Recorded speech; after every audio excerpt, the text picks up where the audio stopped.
தூத்துக்குடி மாவட்டத்தில் மெல்ல மெல்ல அழிவை நோக்கி சென்ற ஆத்தூர் வெற்றிலை சாகுபடிக்கு புத்துயிர் கொடுத்து வரும் இளைஞர்கள் வெற்றிலை விவசாயத்தில் வெற்றி கிடைக்க அரசின் உதவியை எதிர்பார்த்து காத்திருக்கிறார்கள்.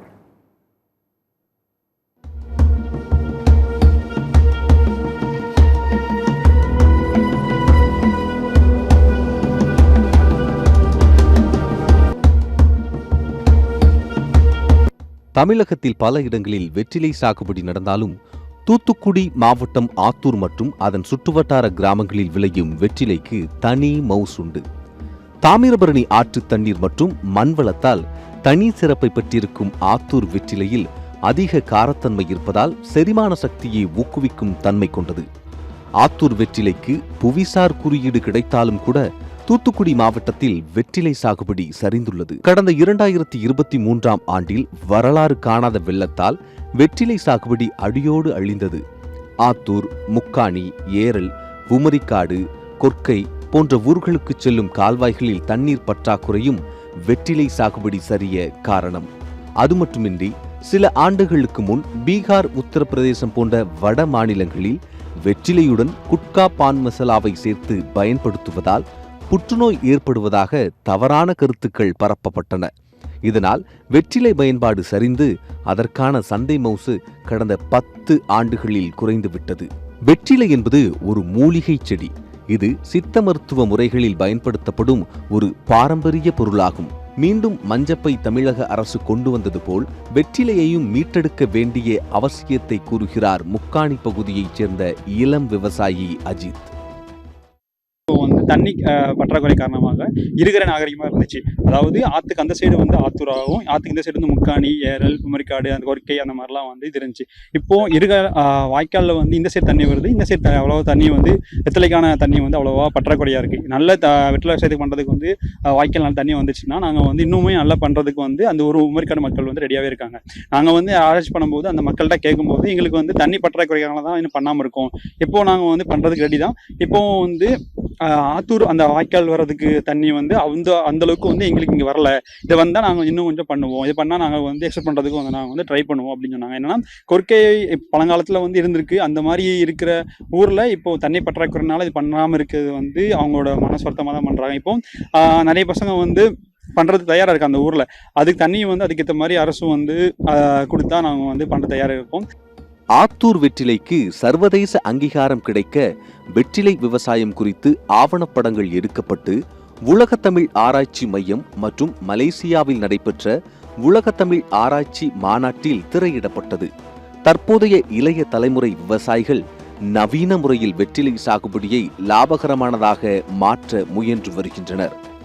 வெற்றிலையை வெறும் பாக்கிற்கு பயன்படுத்துவதை மாற்றி சித்த மருத்துவம் மற்றும் மூலிகை பொருளாகவும் சாக்லேட் போன்ற மதிப்பு கூட்டப்பட்ட பொருளாக மாற்றி விற்க திட்டமிட்டுள்ளனர். விவசாயம் பல வருஷமாக இருந்தது. இந்த கடந்த ஒரு 5-6 வருஷமாக வெற்றிலை விவசாயம் ரொம்ப பருவமழை தவறுனாலும் எங்களோட அடுத்த ஜென்ரேஷன் பீப்புள் அவ்வளோவா இதுக்கு இன்ட்ரெஸ்ட் எடுக்காதனாலும் இந்த வெற்றிலை விவசாயம் குறைஞ்சிட்டே வருது.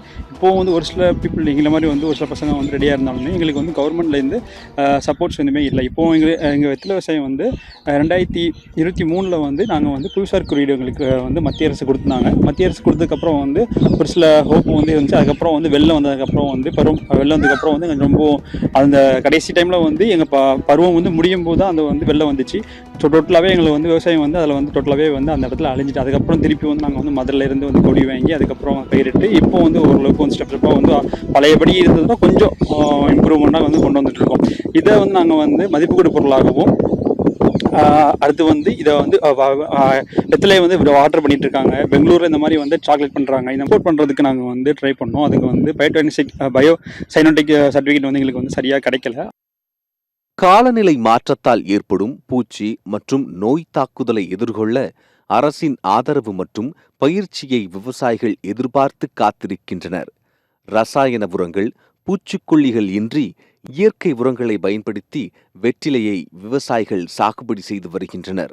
இந்த இயற்கை விளைபொருட்களை வெளிநாட்டிற்கு ஏற்றுமதி செய்ய தேவையான பயோ சர்டிபிகேஷன் பெறுவதற்கு அரசு உதவ வேண்டும் என வெற்றிலை விவசாயிகள் கோரிக்கை விடுத்துள்ளனர். சத்தியம் செய்திகளுக்காக செய்தியாளர் வனராஜ் சங்கருடன் ஃப்ரைடே ஃபார் ஃபார்மர்ஸ் இயக்கம். தமிழர்களின் பாரம்பரிய வரலாற்றில் வெற்றிலை தமிழர்களின் வாழ்வியலில் வெற்றிலைக்கு மிக மிக முக்கியமான இடம் உண்டு. சங்க காலம் தொட்டே தமிழர்களின் விருந்தோம்பல், கலாச்சாரம் மற்றும் மருத்துவத்தில் வெற்றிலை தவிர்க்க முடியாத அங்கமாக விளங்கி வருகிறது. விருந்தோம்பல் மற்றும் மங்கள பொருட்களில் தமிழகத்தில் வெற்றிலையை பயன்படுத்தாத இடங்களே இல்லை என குறிப்பிடலாம். தமிழர் கலாச்சாரத்தில் எந்தவித விசேஷங்களும், திருமணம் மற்றும் திருவிழாக்களாக இருந்தாலும் தாம்பூலம் மாற்றுவது மூலமாகத்தான் உறவுகள் உறுதிப்படுத்தப்படுகின்றன. வெற்றிலை, பாக்கு மற்றும் சுண்ணாம்பு ஆகியவை மங்கள பொருளாக தமிழகத்தில் தமிழர்களின் பாரம்பரியமாக இன்றும் கருதப்பட்டு வருகிறது. வெற்றிலையில் ஆன்டி ஆக்சிடென்ட்கள் மற்றும் பல்வேறு மருத்துவ குணங்கள் நிறைந்துள்ளன.